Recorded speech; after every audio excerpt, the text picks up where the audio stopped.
Hi, I'm Brigadier General Evan Pettus, the commander of the 378th Air Expeditionary Wing, and I'm here on a beautiful Prince Sultan Air Base day with Lieutenant Laura Schaefer. Hey, Lieutenant Schaefer, how you doing? Doing well, sir. How are you? Awesome. Will you tell me a little bit about what you do here at Prince Sultan Air Base? Yes, sir. So I'm the Sexual Assault Response Coordinator for the entire installation. I can take reports for Air Force, but also Army, and I just advocate for victims' rights. That's fantastic. It's an important program of high interest to the United States Air Force and across the Department of Defense. So really thank you for what you're doing out here. How big's your team? So full-time, it's just me, one deep, but I do have 4 volunteer victim advocates that are within different squadrons that help assist with cases as they come in. Tell me a little bit about the program and how the process works. So the program is, we try to focus on prevention, but also just getting out there, being with the squadrons, try to raise morale. If an event happens where they do need our services, it depends on what the victim wants. So we tailor it to them. Sometimes their healing journey isn't making a full report. Sometimes it's seeking justice. So we just advocate for them and what they want in that time. As the 378th Air Expeditionary Wing Sexual Assault Response Coordinator, you do more than just work for the airmen that are here. You serve our joint partners as well. Can you tell me about how that works with the program across services? Yes, sir, absolutely. So the SAPR program is actually a DoD program. It works the same across every branch. So if I have soldiers or Marines come in, ask some questions, and that turns into reports, I will triage, take the report, make sure that the initial needs are met, and then transfer over to the appropriate branch for administrative actions. Well, we can't thank you enough for the services you provide to our service members here at PSAB.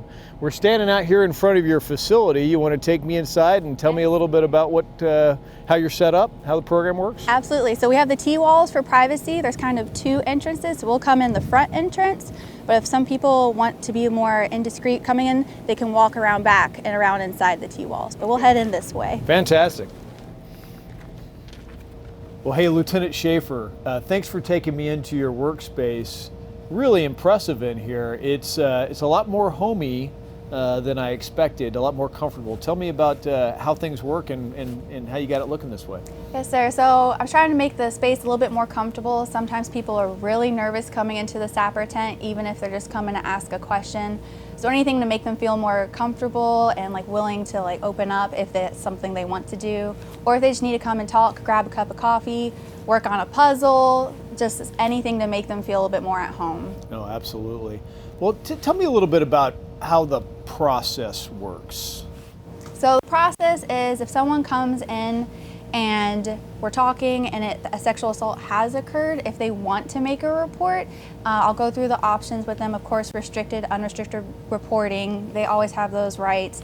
But then we'll go through the whole scenarios. I'll explain everything to them, and even if I explain everything and it doesn't sound like what they want to do, I'll take the form and shred it. It's like they never really came here. So really just trying to empower them and kind of take their power back and make their own choices after a really bad situation. What's one more thing you wish people knew about the SAPR program that they may not know?